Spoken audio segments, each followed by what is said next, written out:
प्रजातंत्र की पाठशाला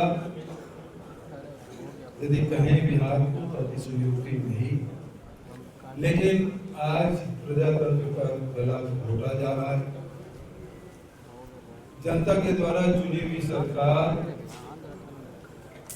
किस प्रकार से जनता का गला घोट रही है, इसका उदाहरण आप देखें। मनरेगा पूरी तरह से बंद है, जो गरीब जनता को 100 दिन का रोजगार देने की व्यवस्था है, कानूनी व्यवस्था है, वो अब बिहार में समाप्त हो। डबल इंजन की सरकार है। आज किसानों को एमएसपी में कोई भी फसल खरीदी नहीं जा रही है, केवल दिखावा किया जा रहा है और शोषण किया जा रहा है। किसानों को कोई इसका लाभ नहीं मिलता। तीसरे तरफ जो उद्योग पहले लगे थे वो बंद हो गए, कोई उद्योग आगे लगे नहीं, लोगों को नौकरी नहीं मिल रही है, रोजगार की कोई व्यवस्था नहीं है। तो आर्थिक स्थिति में पूरी तरह से पिछड़ने का कारण ये 20 साल विनाश का जो एनडीए की सरकार है वो जिम्मेदार है।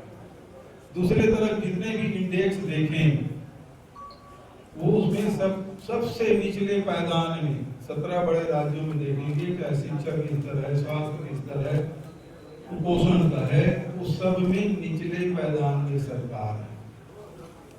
आज स्थिति बहुत भयावह है।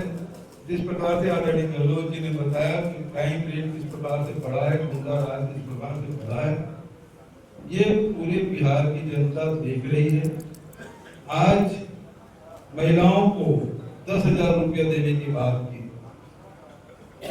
लेकिन माइक्रो फाइनेंस में 1 करोड़ से भी अधिक महिलाएं फंसी हुई हैं, जो 30% 40% ब्याज में पैसा लिए हैं और उस चक्र में फंसे हुए हैं कि 10,000 भी उन महिलाओं के हाथ में नहीं आया है, क्योंकि माइक्रो फाइनेंस में फाइनेंस कराया है तो बहुत सारा पैसा किसी ट्रांसफर हो गया है।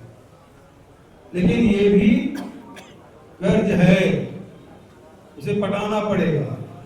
तो ये लोगों को गुमराह करने की कोशिश और भ्रष्टाचार जो लगातार हो रहा है उसके तरफ लोगों का ध्यान न जाए। ये डबल इंजन नहीं है, ये ट्रबल इंजन है।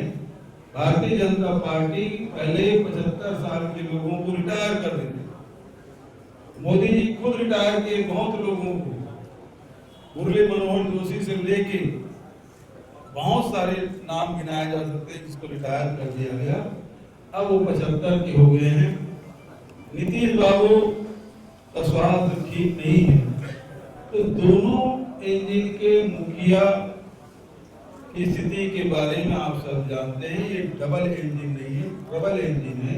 और जब इंजन का पिस्टन खराब हो जाता है तो धुआं फेंकना शुरू कर देता है। ये सरकार की स्थिति यही है कि इनकी शासन काल में पुल पुलिया कितने गिरे हैं उसकी आपको जानकारी है। पूरे देश में खबर छपती है कि बिहार में ये पुल ढह गया, ये पुल ढह गया, ये पुल ढह गया। स्थिति बेहद खराब है। इस सरकार को बदलने की आवश्यकता है और 20 साल विनाश का बहुत मेहनत करके हमारे साथियों ने ये जानकारी कलेक्ट की है और ये आपके माध्यम से बिहार की जनता को समर्पित है कि किस प्रकार से 20 साल में बिहार का हाल बदहाल कर रखा है इस सरकार ने, और बिहार इसको बर्दाश्त नहीं करेगी, बिहार की जनता इसे बर्दाश्त नहीं करेगी और परिवर्तन सुनिश्चित है। मैं इन शब्दों के साथ